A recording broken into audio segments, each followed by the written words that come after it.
Break के बाद स्वागत है आप सभी का। और ब्रेक में जाने से पहले हम चर्चा यही कर रहे थे कि कल दिल्ली में हुए किसान आंदोलन के दौरान हिंसा के बाद आखिरकार किसान आंदोलन की अब जो दिशा है दशा है वो क्या रहेगी, इसको लेकर काफी आलोचना किसान संगठन झेल रहे हैं। हालांकि ये बात भी सामने आई है कि कुछ एंटी सोशल एलिमेंट्स ने घुसकर इस किसान आंदोलन को डिटेल करने की कोशिश की गई। लेकिन आज का विषय इस बात को लेकर भी है कि पंजाब के किसान आखिरकार इस बात को लेकर क्या सोच रहे हैं कि क्यों आखिरकार उनको लगता है कि ये जो कानून है, 3 कृषि कानून, उनकी जमीन उनसे छीन लेंगे, उनका जो एक सिस्टम बना हुआ है वो चला जाएगा। हम प्रोफेसर डॉक्टर बलदेव से बात कर रहे थे, प्रोफेसर सिद्धू साहब से। हमारे साथ एक मेहमान और जुड़े हैं, प्रोफेसर डॉक्टर प्रेम प्रकाश खोसला, जो कि MSR MMDU मौलाना अंबाला से हमारे साथ जुड़े हैं। डॉक्टर खोसला, बहुत स्वागत आपका। मेरा सवाल आपसे ये है कि एक जो दिल्ली में लोग समझते हैं, पूरे दिन और या देश में समझते हैं कि पंजाब का किसान बहुत डरा है, थोड़ा सा घबराया हुआ है कि ये जो कृषि कानून है ये उसकी जमीन ले लेंगे, ये उसका जो मेन लाइवलीहुड है वो चला जाएगा। सरकार बार बार ये कहती है कि हमने लैंड शब्द का जिक्र तक नहीं किया, जो भी प्राइवेट प्लेयर्स होंगे वो किसान के टर्म्स एंड कंडीशन पर बात करेंगे। सरकार ये भी कहती है कि MSP नहीं जाएगा। सरकार यहां तक कह रही है कि हम लिख के भी देने को तैयार हैं और ये जो APMC मंडियां हैं ये भी बनी रहेंगी, साथ में कुछ प्राइवेट प्लेयर्स आएंगे। आपकी नजर में पंजाब के किसानों का मुख्य डर किस बात को लेकर है? जमीन मां है, जमीन गई तक गया सारा कुछ, ये सोचता है पंजाब का किसान। अच्छा, उसको ये है कि मेरी जमीन चली जाएगी और मेरा रहना कहीं फिर खत्म है। तो फिर सरकार जो बात बोल रही है वो उन तक नहीं पहुंच रही है या फिर नहीं पहुंचाई जा रही है, ऐसा कह सकते हैं? अब देखो ना, ऐसा है कि ये बात की जमीन नहीं छीनेगी। अब जो वहां पे 4 पक्ष हैं जो ये प्रचार करने वाले हैं गांव के अंदर, और ये चारों के चारों पक्ष को ये सूट करता है कि उन्होंने कन्विंस करना है फार्मर को कि तुम्हारे 80% तो हम है, चाहे A B C D 4 political है, मैं नाम नहीं किसी का लेता, ठीक है। तो वो वन अपमैनशिप में उसने ये प्रूव करना है कि तुम्हारा ज्यादा जो खैर फार्म है तो वो इस बात को ज्यादा उठा रहा है। अब ये बात जो है कि शरीकेबाजी होती है, शरीकेबाजी पंजाब के अंदर ये होती है कि अगर कोई एक फसल करे तो साथ वाला भी वही करता है, तो सारे वो फसल करते हैं और उसका रेट बहुत डाउन आ जाता है। अब जैसे अगर कोई नई फसल करेगा, चाहे देसी कनक है, ये भाई साहब सिद्धू साहब मेरे साथ बैठे हैं, जो काली अंबर या जैसे पुरानी कनक होती थी, वो एंटी डायबिटिक भी है और वो ना दिल की बीमारी करती है, और उसका जो है अगर सभी लोग बोने लग जाएंगे रेट गिर जाएगा, और अगर पहले से रेट की गारंटी हो जाए तो वो जो है शरीकबाजी में रेट डाउन ही जाएगा। ये तो फायदे की बात है। ओके। तो फिर अगर ये बात जी आप बताएं। सही परिप्रेक्ष्य में जो ये बात करने वाली है, जैसे इनका अगर अपन जो मेरे प्रोफेसर बैठे हैं, अगर हम सुदाम की साइड से पहले चले, चाहे वहां से तिखी से, मानसा से, कुत्तेवाली से, या राइट अप टू इधर यहाँ पे आए, पहले टिब्बे होते थे, रेतली जितना थी, और वहां पे छोले होते थे, दालें होती थी, ऑयल सीड होते थे, उसमें जो है सरों होती थी, तारामीरा होता था, मूंगफली होती थी। अब उसके अंदर जो है 5000 लीटर प्रति किलो चावल उगाने के लिए पानी लगता है, वो वाली फसल लगाती है। अब वो फसल मतलब तो जो है कि वो फसल के अंदर जब पानी का लेवल, तो साथ इस बात को क्लियर कर देंगे, जो 15 फुट से लेकर 300-350 फुट नीचे चला गया हो, तो ये भी क्लियर कर देंगे कि जो है जब कद्दू करते हैं जमीन को, कद्दू पंजाबी भाषा में कहते हैं, जब जीरी चलाते हैं तो वो पानी की लेवल फुलफिल नहीं होता। और तीसरी बात है सैलिनिटी, नमकीनियत, और जो है वाटर लॉगिंग। ये चारों प्रॉब्लम की वजह से अब जो है सोल्यूबिलिटी जो है हेवी मेटल्स की, चाहे अपना यूरेनियम है, आर्सेनिक है, वो इस सॉइल में इतनी ज्यादा हो गई है, तो इनके पेड़ों के चारों तरफ अपने चाहे बाजा खाना ले लें और वहां से लेके अप टू आपके मानसा कला वार्ड और इधर कोट शरीफ की तरफ आ जाए, पानी नलकों का पीने लायक नहीं रहा। तो उसके अंदर जो है सोल्यूबिलिटी आर्सेनिक, यूरेनियम की ज्यादा हो गई है। तो ये जो जीरी वाला जो साइकिल है, अब जो है जीरी खरीदें कैश है। अब जो है कैश का जो लॉस है किसान को, वो सरकार को पूरा करना पड़ेगा कि अगर किसान को जीरी बेच के जो बैलेंस शीट बनती है और सरकार सीधी उसके खाते में डाल दे।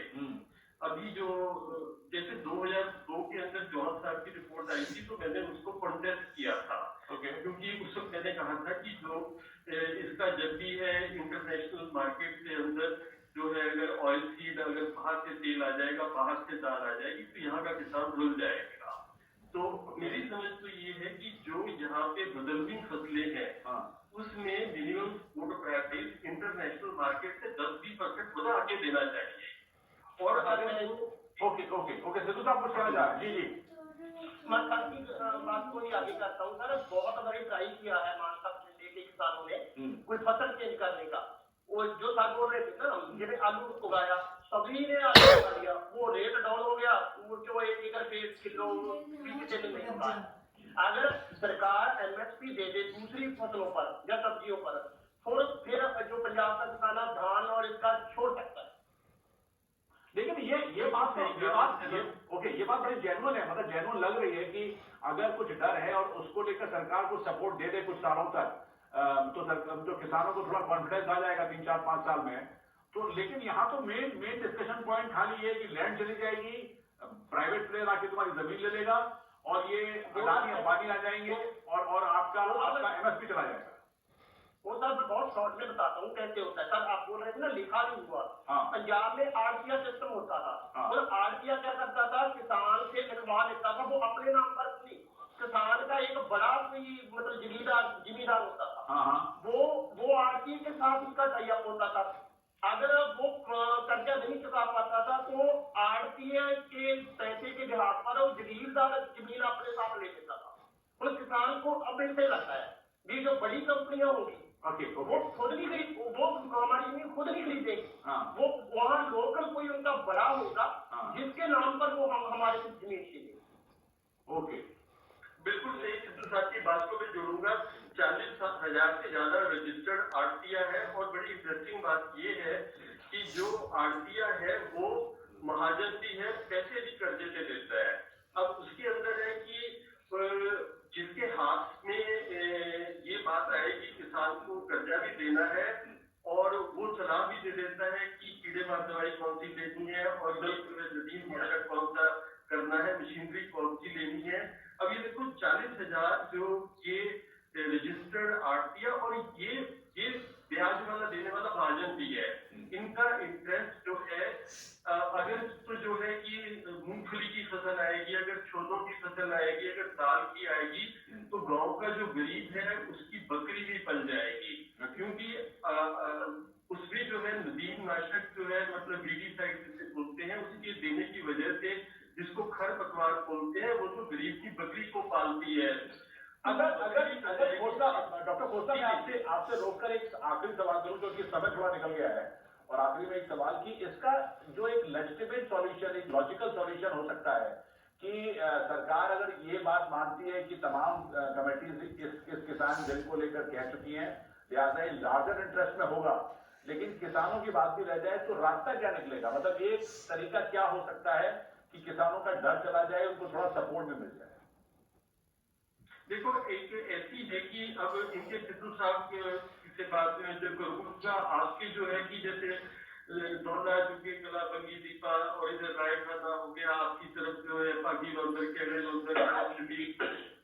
ये जो इधर जो है अच्छी दूध वाली सोसाइटियां थी। 1980 के अंदर कोइंसिडेंटली मैं एक प्रोजेक्ट में काम करता था group milk producer cooperative union के। तो उसमें है कि अगर जो फार्मर्स को इकट्ठा करके एग्रीकल्चर प्रोड्यूसर यूनियन बना दी जाए या जो है फूड प्रोड्यूसर यूनियन बना दी जाए, उसको टेक्नोलॉजी दी जाए तो जो हमारा किसान का यंग बंदा है एंटरप्रेन्योर बनेगा और ये कैसे कहाते जो है बिजनेसमैन को मार्क्स देगा। आप जो है किसानों के बच्चों की किसानों की फार्मर प्रोड्यूसर ऑर्गेनाइजेशन या एग्रीकल्चर प्रोड्यूसर ऑर्गेनाइजेशन को मजबूत करो, उसको टेक्नोलॉजी दो और ऐसी फसल करो जिसके अंदर लेबर एग्रीकल्चर में मतलब लेबर इंटेंसिव हो। तो ऐसा करने से जो है किसान का जो बच्चा है वो भी जो है एंटरप्रेन्योरशिप में शामिल हो जाएगा, क्योंकि अगर कोई बंदा जो है अब चाहे हल्दियों लगानी है, अब हल्दी के अंदर जो है किसान के बच्चे को अच्छी तरह से ट्रेनिंग मिल जाए कि ऐसे बॉयलर में डाल के सूख के पीस के इंटरनेशनल मार्केट है हल्दी के अंदर।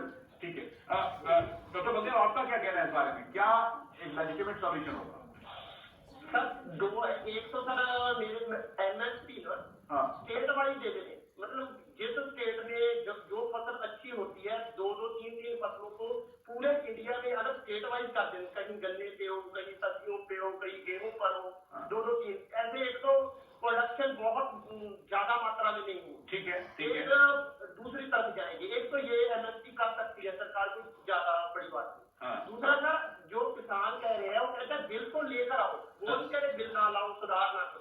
वो चाहते हैं कि बिल हमारे मतलब हमारे ध्यान कर रख कर बनाए गए। अगर सरकार वापस लेकर दोबारा से बना ले, क्योंकि बहुमत तो है, मुझे लगता है सरकार दोबारा आसानी से पास करवा सकती है।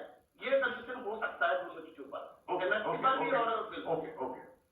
बहुत धन्यवाद आपका डॉक्टर बलदेव, आपका, और डॉक्टर खोसला आपका भी शुक्रिया। पंजाब के किसानों का जो डर है उसको हमारे दर्शकों के साथ साझा करने के लिए, हालांकि सरकार लगातार इस बात की तरफ से ये कोशिश कर रही है कि जितना भी डर वहां पर क्रिएट किया गया है, जो बताया गया है, उतना सच नहीं है। लेकिन कुछ ऐसे कंसर्न है जिसको लेकर पंजाब का जो छोटा किसान खासकर है, जिसके पास जमीन कम होती है, जिसके पास जोत कम होती है, उसको ये बताया गया है कि उसकी जो जमीन है वो चली जाएगी, और ऐसा कुछ उदाहरण पहले भी होता रहा है। तो आज इतना ही, पब्लिक फोरम में इतना ही। हमको दीजिए इजाजत, नमस्कार।